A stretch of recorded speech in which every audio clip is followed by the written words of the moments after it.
Hello and welcome to the Guitar Hang Podcast. I'm your host, John Stancorp. Today I've got a real treat, a true master of Southern rock and one of the most talented songwriters and guitarists out there.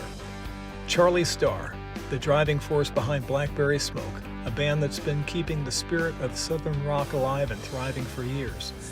With his soulful playing and gritty, heartfelt vocals, he's helped craft a sound that blends rock, country, and blues into something very special. From the band's critically acclaimed albums to their high-energy live shows, he's built a devoted following and established Blackberry Smoke as one of the leading lights of modern rock. Whether he's shredding on stage or penning timeless classic songs, his contributions to Southern rock are undeniable. It's my honor to welcome the incredible Charlie Starr to the show. Yeah, how's it going? I'm good. You on the bus? Yeah. Yeah.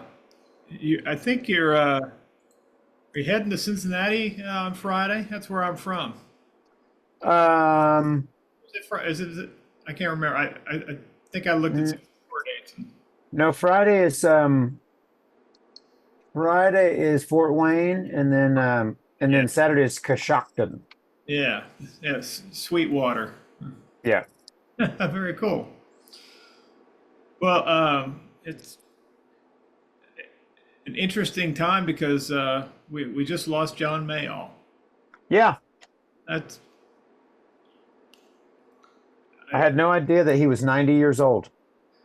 Yeah, it's to kind of come up in an era, because I think we're probably contemporaries age-wise, and it's really hard to not be influenced by John and all the players that came through his group. Yeah. And the impact that had. Yeah. We're probably both players that came up in the 80s when it was, I remember in an interview you had mentioned things about pointy headstock guitars, and making a decision at some point of, well, maybe that's not exactly my direction or my path. Yeah. It didn't feel comfortable to me. I don't know. I just felt more at home with the Stones and Aerosmith, and Led Zeppelin, and of course Black Sabbath. Like so many from our generation, when you pick up a guitar, they're so accessible. Yeah. To play songs from Paranoid, Right. Yeah. And they live forever. It's like not that they're. I mean, there's beauty and simplicity, of course, but they're really not. If you think about it. Well, I had a conversation several years ago with Jorgen Carlson, who was the bass player for Government Mule for so long. Yeah. He heard us run through Fairies Wear Boots at soundcheck one day. Yeah. And he peeked his head around the corner and his eyes got big, and he's like, "What are you doing?" And I was like, and he loved it, and I said, "Isn't it great how that song could be an Allman Brothers song with the tempo changes and it swings and then it doesn't and then it does, and it's a just add Hammond organ and it's an Allman Brothers song." And he went, "Yeah, but better." So I guess to answer your question, I had friends that had one buddy had a Jackson, yeah, with a Floyd Rose on it, and I tried to play it, and it felt a little out of control. I just couldn't wrap my brain around it, and I was like, I think I'm just going to sit over here and learn how to play Aerosmith songs. Yeah, there's something about the limitation thing. It leads you into other, especially, I don't know if you were playing a Les Paul Jr. back then, but a guitar like that really invites you to play with dynamics and experiment with different picking attacks using your fingers, how far back you pick by the bridge. You've got one guitar, one pickup, cable, Yep. I would think most guitar players that are gravitating towards that guitar probably not dealing with a ton of effects because they, you know, Yeah. that mindset of. But I think that leads you into some really interesting areas, especially if you're playing those kind of rootsy, bluesy things where it seems like players that are doing that can go off into the Black Sabbath thing, but they're is equally as comfortable going into the Southern rock thing or maybe country kind of stuff and traversing a lot of different, you know, they're Yeah. they are seemingly open in a way that perhaps players of our generation that were just into the metal thing were not, because you know guys like Eddie and George Lynch, it's so appealing to just be into that one flavor of thing. Yeah. Um, I was coming from a lot of different places personally, starting with bluegrass and string band music that my dad loved, and those songs. He's not a soloist. He was a sort of a troubadour, you know, just singing songs with the guitar, and he was so happy doing that when I was a kid, and I wanted to do it also. I was fascinated with it. I was like, well, that's cool, because he's like a one-man band, you know, and so I kind of, that's what I wanted to do initially, and he taught me G, C, and D, and he had a friend who was trying to teach me a little further than he could really go, who was more of a country guitar player, and that was cool. It wasn't really jumping out at me at that point much, because he wanted to teach me like Alabama songs.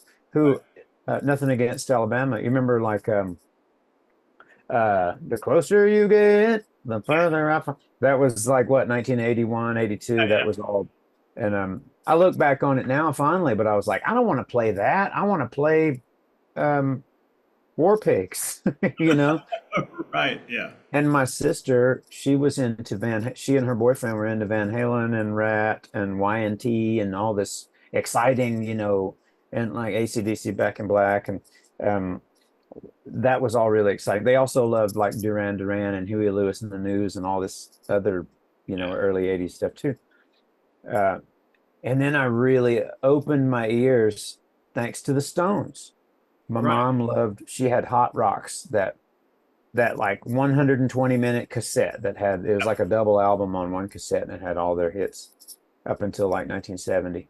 And Honky Tonk Women and Midnight Rambler they hooked me, and I've never come unhooked. Yeah.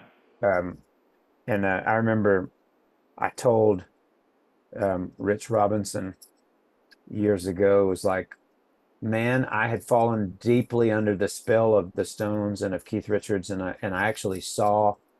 Well, they also sent me down the Delta blues rabbit hole, looking for Charlie Patton and Son House and Robert Johnson, and even like Mississippi Fred McDowell and Skip James and the Hill Country guys. You know, that was because of the Stones.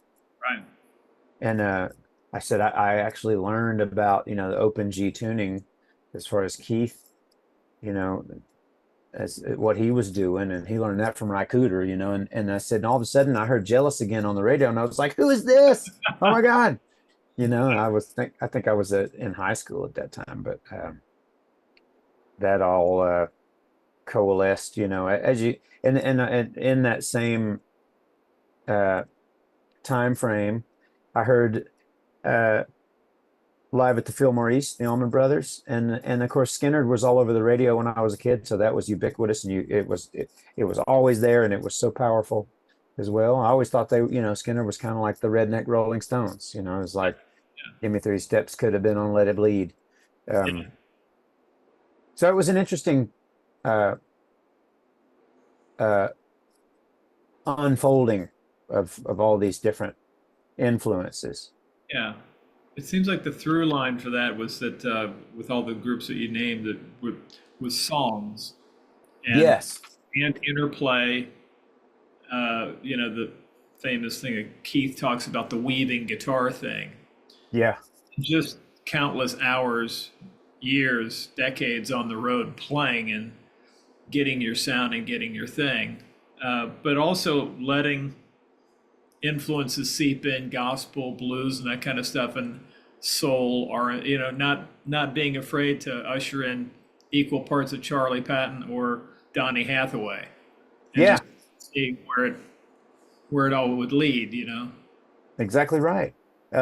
I feel like that's why so many people, um, you know, what you said just a second ago about songs is when I look back at it now, when I step back and look at the big picture, I'm like, and it's because my youngest son has fallen under the spell of all these songs that I did the same way. Uh, the those amazing Van Halen songs, Dance the Night Away, Running with the Devil, and all these choruses that just never leave you, Right. And same with Honky Tonk Women, same with songs on the White Album, Obla Right. Di Obla Obla Di. He's been singing that since he was 5. And the Honky Tonk Women and Jumpin' Jack Flash, he will ask me to hear those every day. Yeah. And I think, God, this is full circle, because I was the same kid. Same. It's like something about, I wanted to hear that more than I wanted to hear, somebody play Flight of the Bumblebee. But that's what's so interesting about Eddie, because when I was an early teen,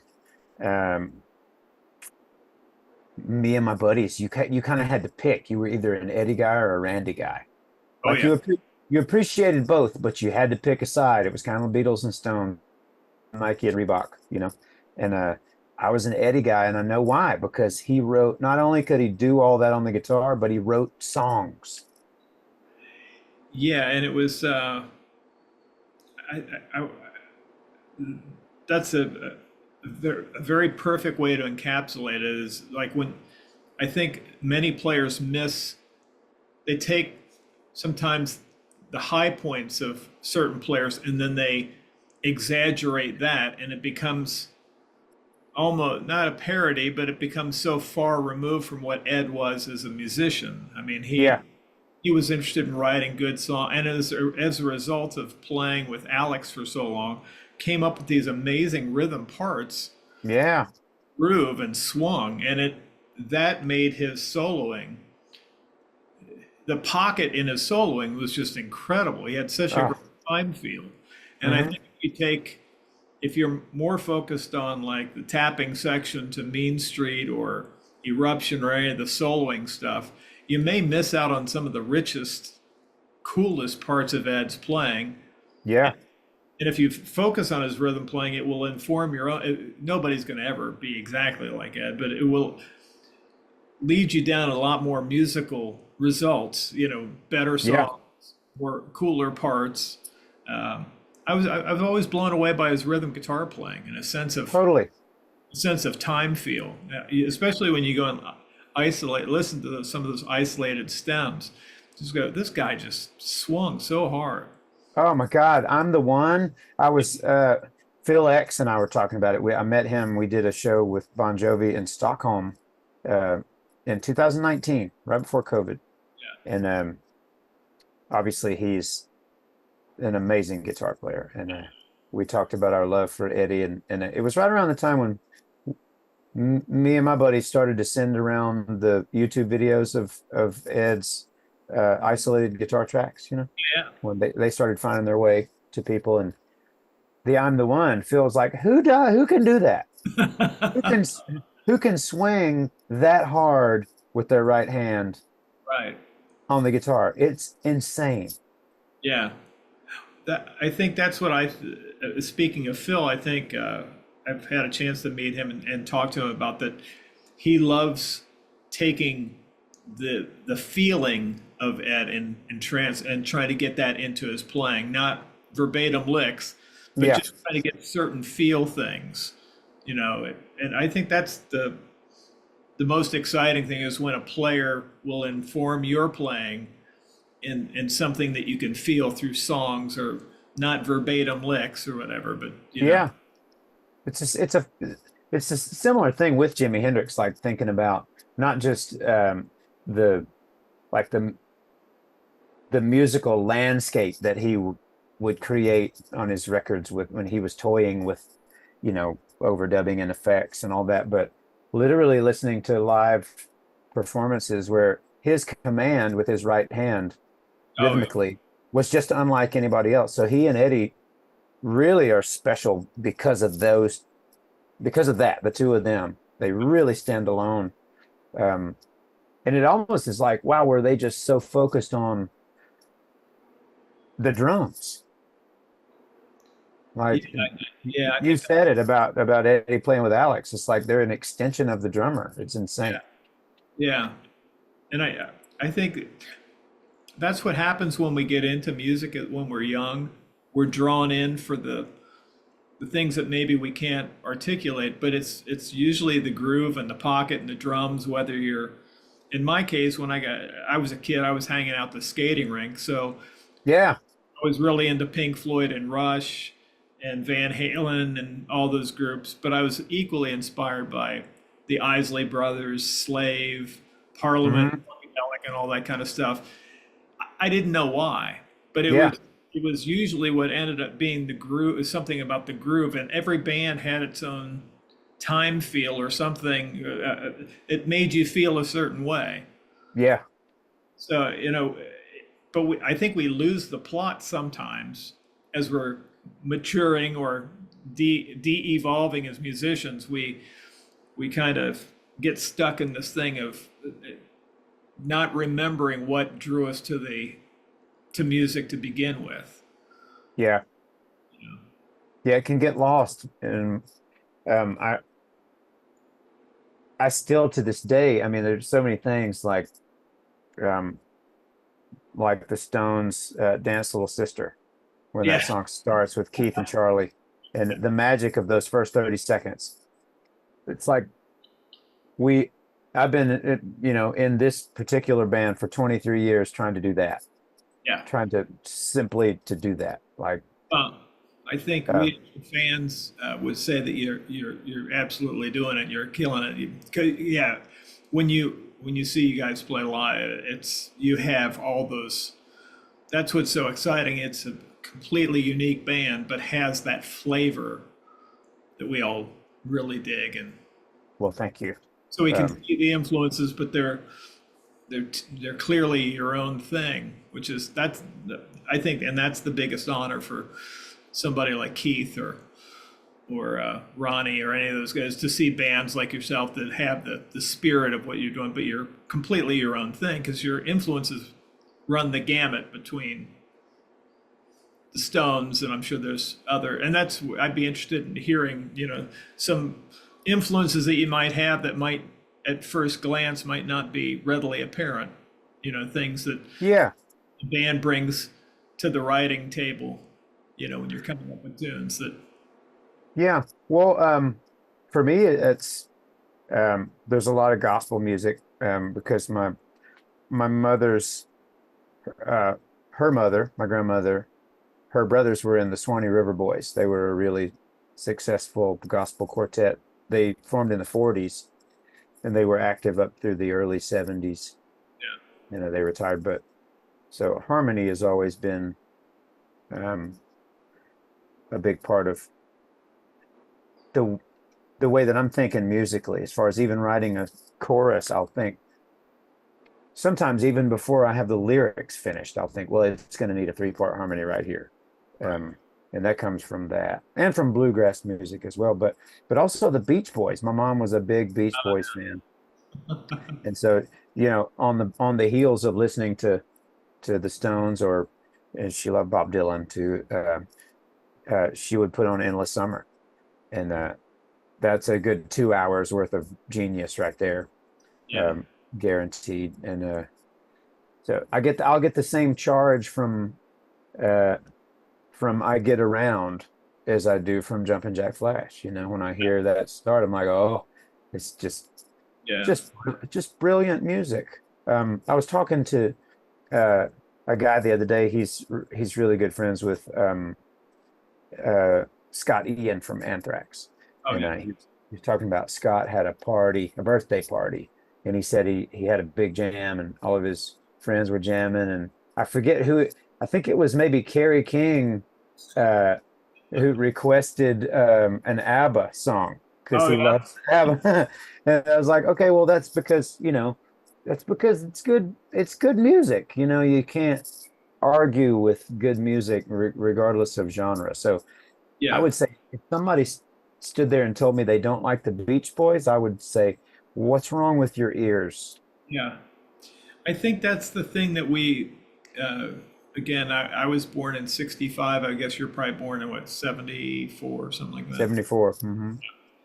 But we grew up in an era where the things that you heard on the radio, AM radio in particular, was not segregated. I mean, you Yeah. file and then an Earth, Wind, and Fire track, and then you'd hear a Frank Sinatra thing, and then you might hear the Rascals or Vanilla Fudge or whatever. It was all out there, and it was great because it was there for you as it should be, Yeah.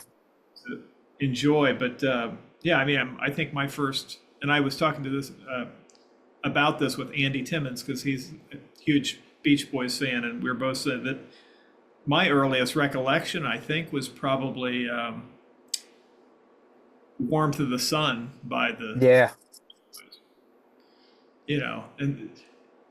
and I too think that if you listen to the Beach Boys and you're not getting it, I would be concerned. I would, Yeah. I would, Yeah. I saw a video the other day. It was a guy playing, he's breaking down God Only Knows. And he's like, here goes Brian Wilson using more chords in the first verse and chorus than I've ever used in my life. yeah, and to be able to hear all those things in his head complete, Yeah. and then parcel them out to the different, the Wrecking Crew and all Yeah. the parts. Truly genius. I met Al Jardine in catering it was maybe like 2017. Yeah. We played Byron Bay Blues Fest down in Australia, and Brian Wilson presents Pet Sounds. Yeah. That was the headline act in the tent that we were in. I think there were 3 stages in huge circus tents, and I was very excited to see that, and it was a great show. And he had a full band with orchestra, and they were making all those sounds in real time. So bicycle bells and slide whistles, and there were utility people making all that noise. It was fantastic. But I was in catering and met Taj Mahal, which was great. He was very nice. And then I saw Al Jardine over, like, getting some soup, and so I walked over, and it was like, hey man, my name's Charlie. You don't know me. Just wanted to say hi. I sure do appreciate your music. And no. Before I even said that, I said I can't wait to see the show. And he said, oh yeah, well thank you. He goes, well, it's just great being here with Brian. He's a genius. And I was like, you sang "Help Me, Rhonda." You did. That's right. Yeah. But I told him, I said, hey, yes, of course, he is a genius. And I said, but I just want you to know, my piano player and I really love Sunflower and Surf's Up. And he was like, oh, thanks, and like we were moving more into an era where he had even more a hand in, writing and Yeah. so that kind of made his day. Or it seemed like it did. Maybe, I don't know. Yeah. But I was like, man, it must be tough to be in the band with Brian Wilson. It's like you have to say Brian's a genius 5 times a day. Right. Yeah. To be able to hear all those different things and conceptualize those things, and I would think that he probably is still very, well, at least maybe at that time, still was very in touch with hearing all the parts and being very astute if something wasn't. I'm sure it was immaculately rehearsed, but during the rehearsals, I'm sure he was, very fastidious in his, making sure everything was as it should be. Yeah. Yeah, arguably one of the greatest of all times. I mean, Pet Sounds, Sgt. Pepper's, Are You Experienced? Those kind of things are just. Yeah. And Pet Sounds is an album that I don't know if I can point out a guitar part on it. You know, it's not a guitar album. It's everything but. Um, and most Beach Boys songs, I mean, you know, even I Get Around is piano changes. Like, if I don't know if I've ever picked up a guitar and tried to even learn how to play any of that stuff, you know. Um, I don't know that I would want to. It just like, no, I'm not listening to it to hear guitar. Right. Yeah, for fun, I've done some Jeff Beck like versions of "Till I Die" and "Warmth of the Sun," just because the melodies are so fun and Yeah, beautiful to play on the guitar.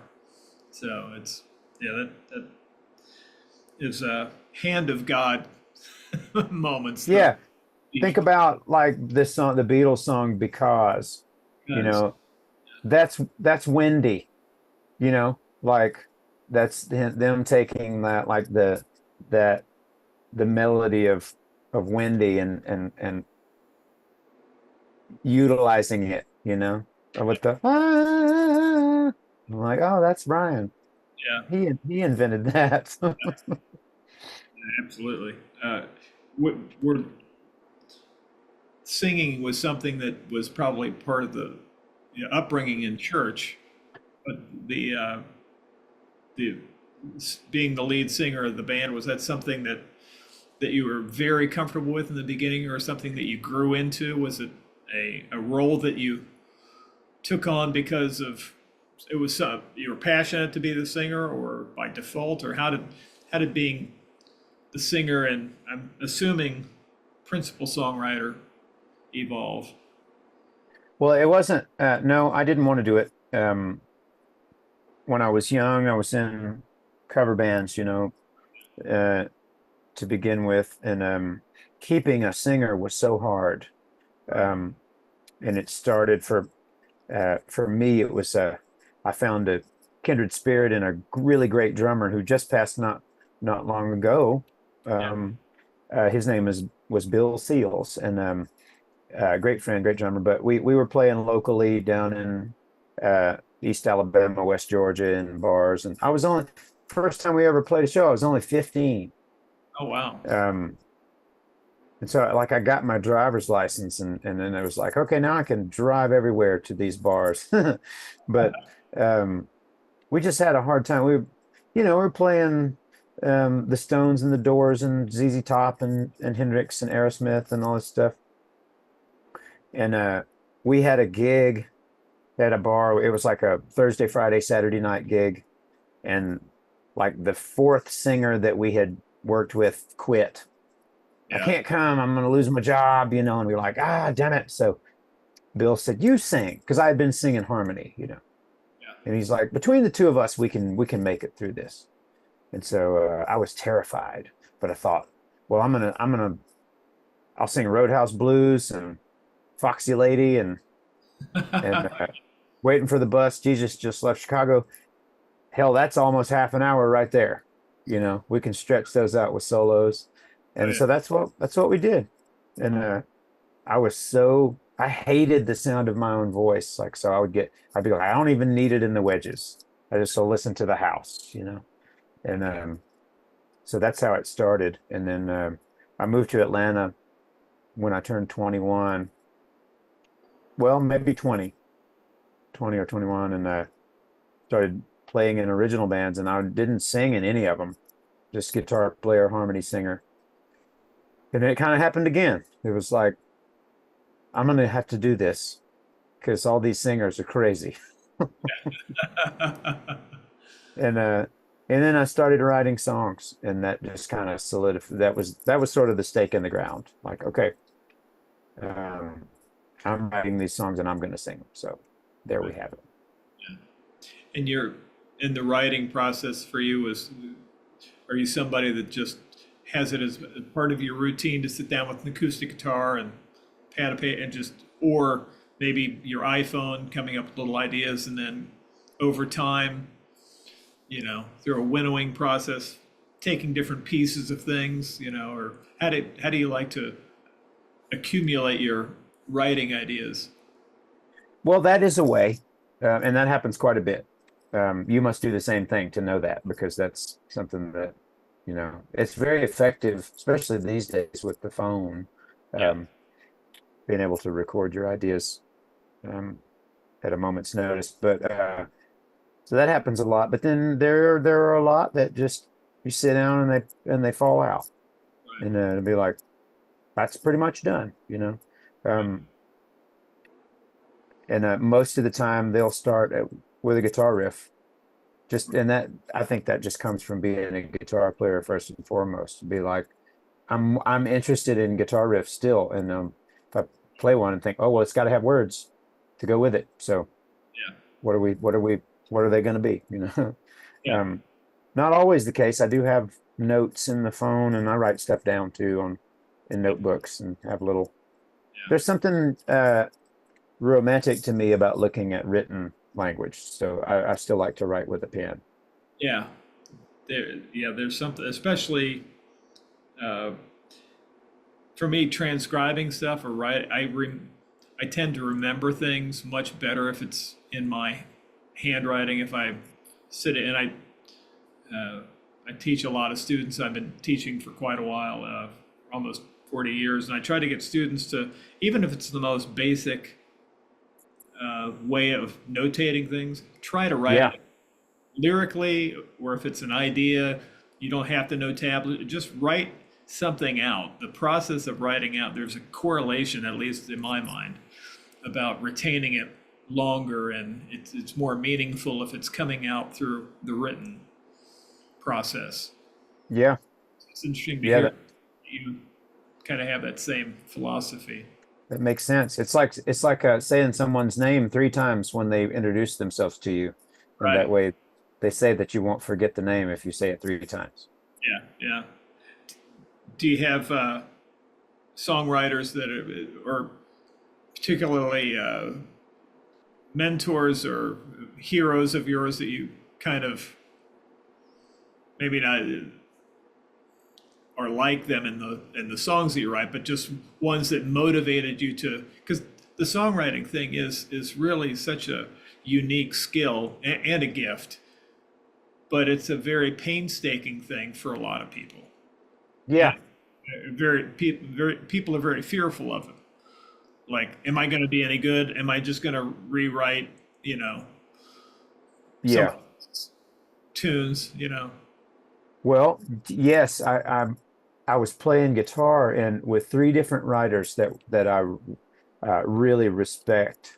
I did then, I still do now, and they really inspired me or lit the fire under my behind to want to do it. Yeah. It was three guys: Russ Everett, Chris Edmonds, and Tommy Rivers, and they were all Atlanta area guys. And I just thought that I thought they were just really good at it. You know, they wrote songs that had something to say and really stuck to my ribs. You know, I would walk away singing it, and I'm like, well, then that's the point. Yeah. You know, Yeah. is and so I thought, well, that's what I want to do. I want to write songs that people want to sing, or sing along to, or remember. You know, and I don't know if that's for everybody. There are some people who are like, nope, I want to write a song that's really hard to play. You know, they're like, I would not be very good in a prog band because I want to repeat the catchy parts. You know, I have a good friend, Keith Nelson, that was he formed Buck Cherry, you know, and great musician, great friend. He and I have written tons of songs together now, and he also produces younger artists. And he said, I keep trying to tell these young guys, like, you know, if you want to have a 9-minute song that never repeats itself, sure, go ahead, but you're probably going to be better off repeating the catchy stuff. Right. Yeah. And what's interesting is, if you go to one of your shows, the number of people that are singing along to these songs and have taken these songs into their heart, and you can clearly tell that there's something that they're working through in maybe a positive way, or not working through, but they're celebrating, or maybe if it's the song is a more melancholy nature, that they've taken it on, and must be a brilliant thing for a songwriter to know that there are these songs that people are taking with them in their lives, maybe singing them while they're restocking the shelves at a grocery or as a bank toad, whatever they might be doing. These songs mean a hell of a lot to them. And then when they come see you, they're in community or musical congress, as Greg Koch likes to say. Yeah. Oh, I love him. Yeah, they're in this thing of sharing that with everybody. And again, they might be singing for different reasons, but it's a very palpable thing at your show that shows that these folks that love your music are really connecting with them in a deep and dare I say perhaps a spiritual way, even if they're not necessarily having a spiritual affiliation, they're clearly having moments. Yeah. Beautiful thing, place to be as a writer and as a band. It's the greatest thing that I've experienced in my 50 years is every night seeing those songs and those words mean something to someone, and it could be one person. Yeah. I watched a good friend of mine cry the first time I played a song called Old Enough to Know for him. Yeah. And he cried about his own father. And I'll never forget that moment. I never will, because it touched me so deeply to see him touched by, you know what I mean? And I know that might sound corny, but it's not. It's like that. That's that's why we do this, for whatever reason that people are doing. Yeah. We're, as the performer or the writer or the audience, this connection. Yeah. And if we're standing on the shoulders of Dylan and Neil Young and Willie Nelson and Brian Wilson, whomever your musical heroes might be, yeah, that's kind of what they're about, is that connection. Totally. Steve Earle, I love dearly. And I remember being in high school, me and my buddies all loved, or like right out of high school, we all loved Shut Up and Die Like an Aviator, that live record that he made, and the live version of Billy Austin, that brilliant song of his. And I didn't know him then, and he didn't know it, but he was making me want to do that. I'm like, I want to write something that, aside from just playing forget playing the guitar for a minute, I would love to write some poetry that's so simple and poignant that it will hush a room like that, and I mean, that's lofty. That's a lofty goal, but anyway, it's I don't think that people who really care about doing this, who really do, and it's not just if you look at all down throughout history, that like every time there was something that was popular, there were so many copycats that jumped on it, and like if you're not one of those, if you're one that's like, I'm not articulating this well, but not just trying to copy something because it's popular and successful, but because you really want to make something that moves people or touches people. I guess that's what keeps this rock and roll thing going. Yeah, when you have a marriage of songs that have that kind of meaning, and they can also rock and give you the feeling of, or the groove or the swagger of Stones or the Faces, and whomever band you want to name. It's a very powerful thing. I'm just always interested to talk to songwriters, guitar players who are songwriters, because it informs their musicianship in a way that you can't get to any other place. It makes what they play perhaps a little bit more economical or to the point, because seeing their playing as a vehicle for the song. So Right. it's more succinct, but it sometimes packs a heavier punch because it's what the song calls for, you know. Yeah. But getting back to the lyrics thing, it's great to with whether it's Steve Earle or if you're talking about like John Prine, or I really like Jason Isbell a lot. It would be amazing to be in the room when the first time Vampires was, you know, played on acoustic guitar, because that song just hit me like a ton of bricks. Yeah. Or Low in There by John Prine, or any of those kind of songs. It's just amazing how they just cut right to the heart of the matter. Yeah, totally. Oh man. Yeah, two perfect examples of people who can. I watched Jason do he's a buddy, and I watched him do that. We were both at the UK Americana Awards, which is kind of confusing, but Right.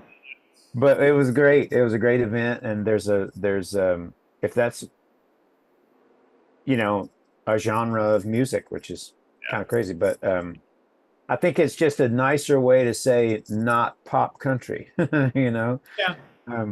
So it was a great show, and Billy Bragg was there, and he was great, and all these young artists, this band called the Cardinal Black, who were really good. And anyway, Jason got up, and we were both presenters that night, but he also performed, and he did the King of Oklahoma, that Oh, newer song, and just alone, and his power is, it's just it can be unfathomable. He's like, it's like watching, you know, if Springsteen was from Muscle Shoals. That's kind of what not to even compare him, because I'm not saying that he sounds like Springsteen, just the power of that song. It's kind of like watching a young Springsteen sing Nebraska, you know. yeah. Yeah. What's interesting is because there's always these connecting points where if you, Jason, and I were sitting down talking, we could probably talk gear for hours. And I'm not a huge fan of talking about, I mean, it's called the Guitar Hang Podcast, but it's not necessarily to talk about pickup wiring and three-way switches and, you know, MOSFET this or yeah. If it goes that way, it's cool. But so, I mean, the three of us could talk about gear, but we would be as equally comfortable talking about a turn of a word that somebody used, either Marshall McLuhan or whomever that might be, just being fascinated with the English language. Yeah, Because yeah, absolutely. it leads you into places. If you're open to it, you don't have to be a great songwriter necessarily, which you and Jason truly are.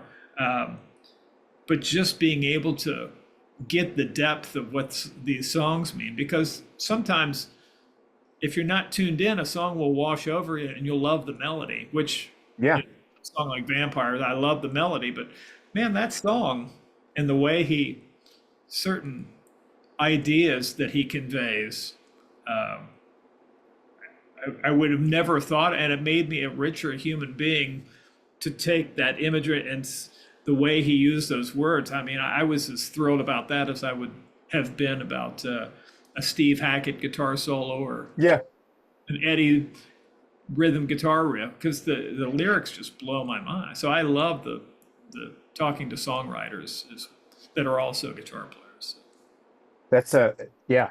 You just read my mail. That's the perfect point. He and I have actually had the discussion about not only, you know, well, he loves Eddie too, by the way, but not only how good like a Lowell George live performance is that we stumble across on YouTube, but also about how unbelievably and incredibly clever Billy Joe Shaver was Yeah, at putting English words together. It's like, how did that dude who probably didn't graduate high school, right. how was he so much better than this than everybody else? You know, like, Yeah. fascinating. It's funny and maybe this is the Southern charm. It's funny to hear Jason be self-deprecating. He was talking about being on the set of that movie with Leo DiCaprio, and Yeah.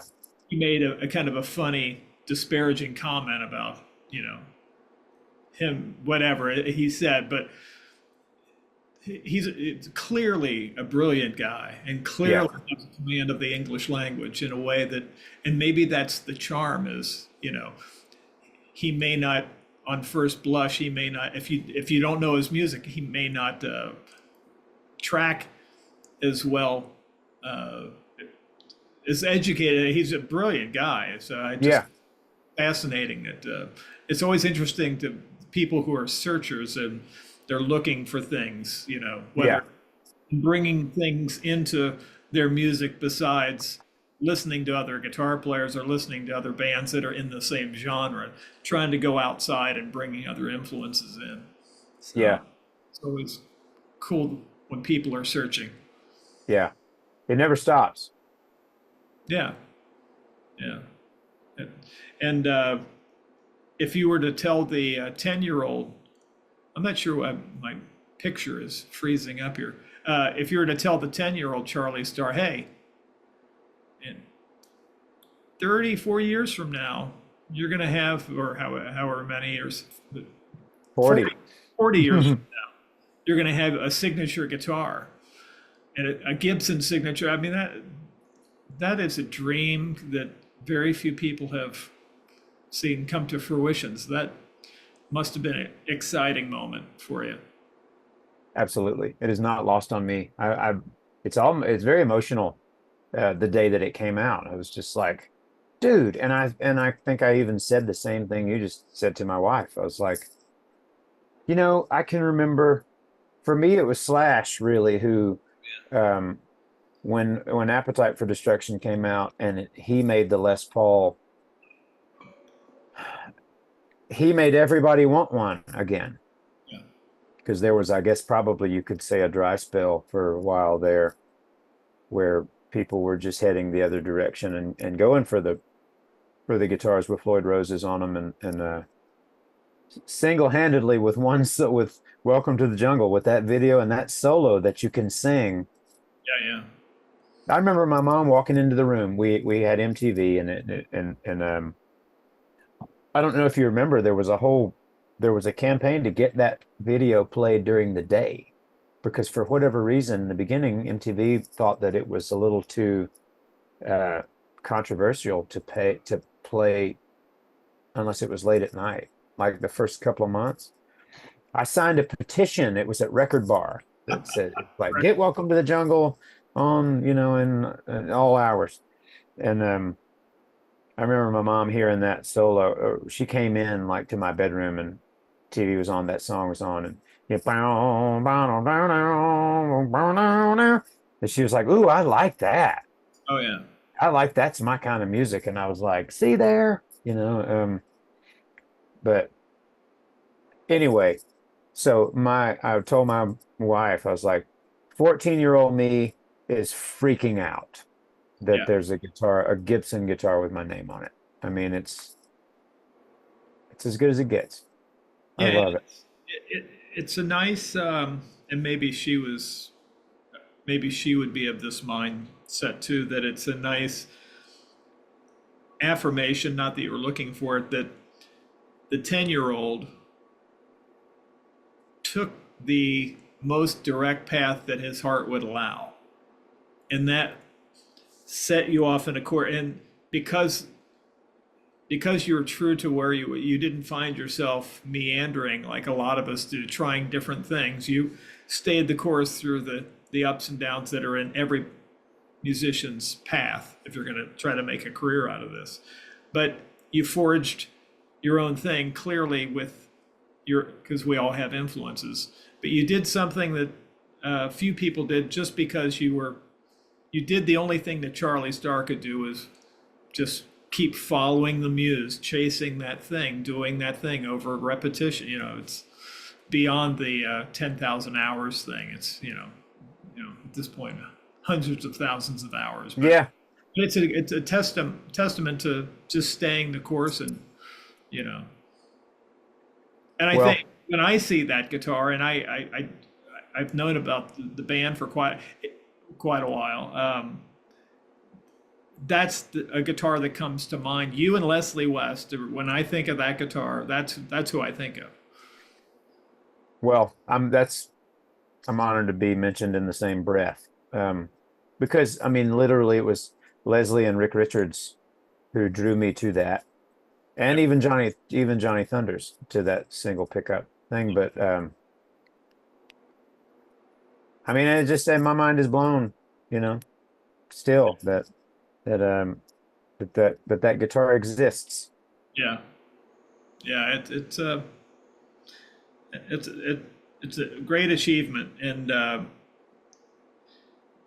there things that are coming up in the horizon that I know that you have a benefit concert for your dearly departed Brit coming up, and just wondering what other things. And again, my condolences about that. Thank you.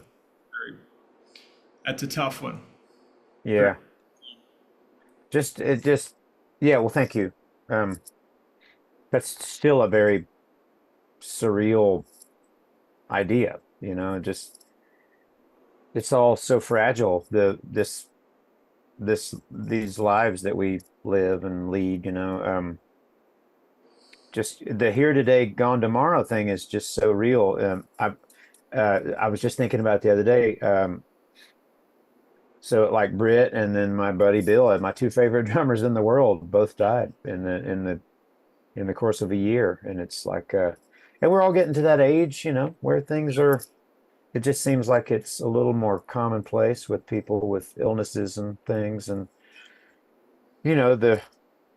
how fragile our humanity can be, but, and that's all heavy, but to answer your question, I mean, we do have, that show will be really special and emotional, and then we have the whole rest of the year is full of tour dates. And here I sit in Milwaukee or outside Milwaukee and we'll, and Britt would be right here, that's what we did. It's what we know. He toured the whole, for 18 months, pretty much, after his diagnosis. He never really stopped for very long. And I think that when he passed the shock and terror stage, he's like, I got to do what I love, which is play music. Yeah. And so we did, and we basically did it until he couldn't do it anymore. Yeah. And I don't think he wouldn't have had it any other way. Yeah. Well, it seems like, especially when I perform in a band for the last 16 years, and it's all like family members, it's that kind of closeness. And it's we would want to be each other's friend, even if we weren't playing music together. We just really enjoy each other's company. And it's more and more of folks of our age that are playing on whatever capacity, is just this feeling of, saying, I love you, man, or old people into the impermanence of things.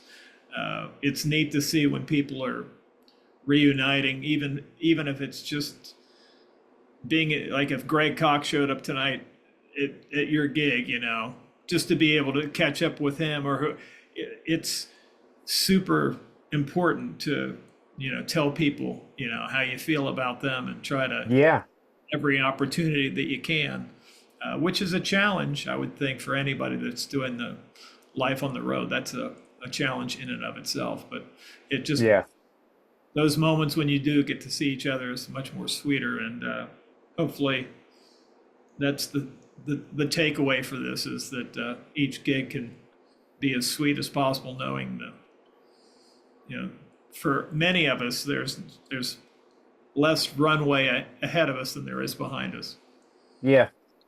It all just, well, I mean, so much time's passed, really, when I look back at just personally how long I've been doing it, and I'm like, shit. Now, I mean, it's hard to believe that I'm 25 years older than when we started this band. It's just like, what?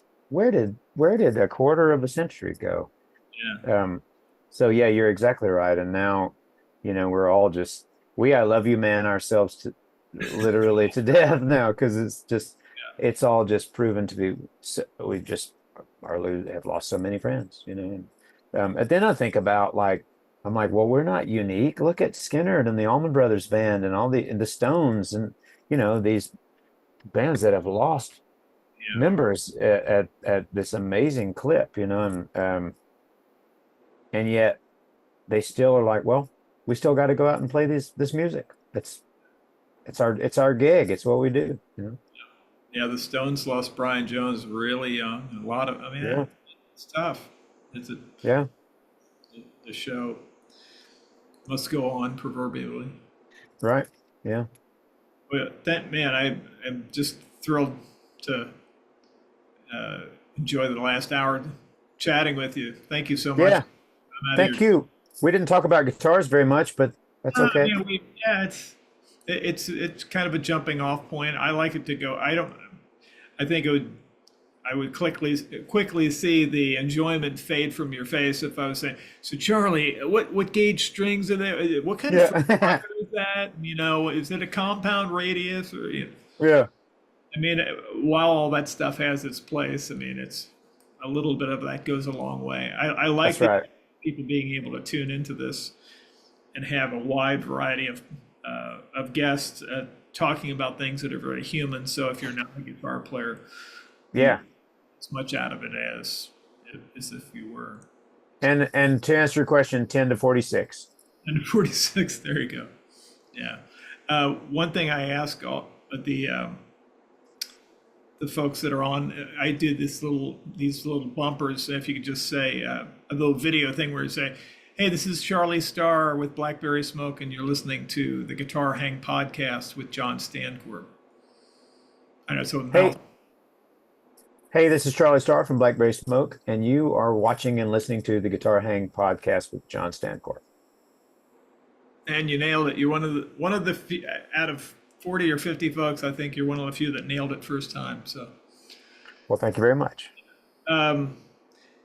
Yeah, it's interesting you were talking about Jason's, you and Jason and Billy Gibbons, when I first started putting together this list, were kind of at the top of the three guys that I would love to interview. I don't know that I have a shot with Billy, but if you happen to talk to Jason and you're of the mindset to say, hey,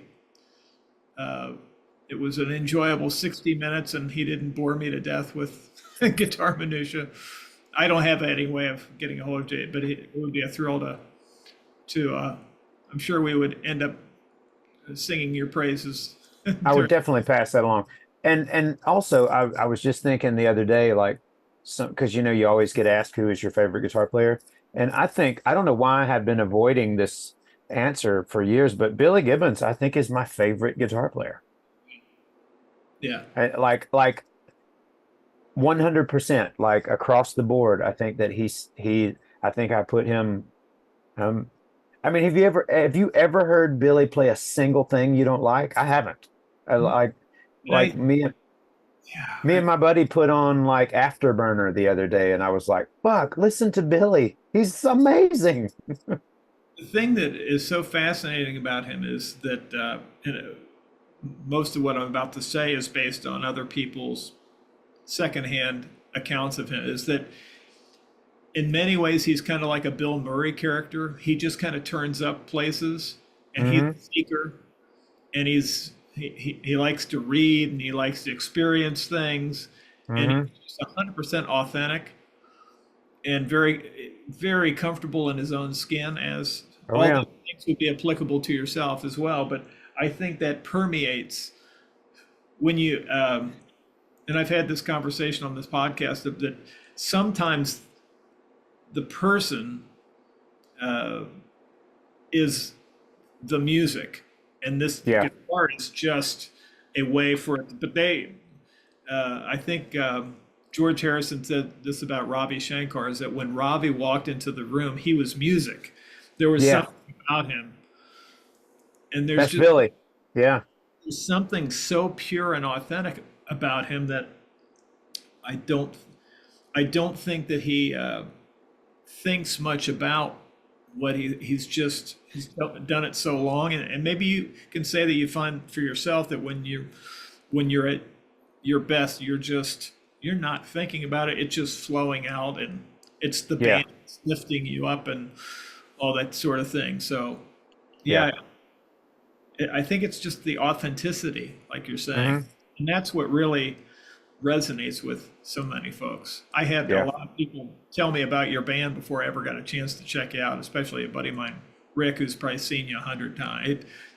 Every time, but man, you got to see him. I finally broke down several years ago, and but that authenticity is a huge thing, and but it's not as easy as one would think because we get caught up in our own thing, you know? Yeah. Thank you so much, Charlie. It was an absolute honor and privilege. Thank you. Let's do it again. Cheers. Have a great week. You too. Take care. Thank you for tuning in to the Guitar Hang Podcast, conversations with noteworthy guitar players from around the world. Go ahead and hit the subscribe button and ring the bell for notifications to stay updated on our latest episodes.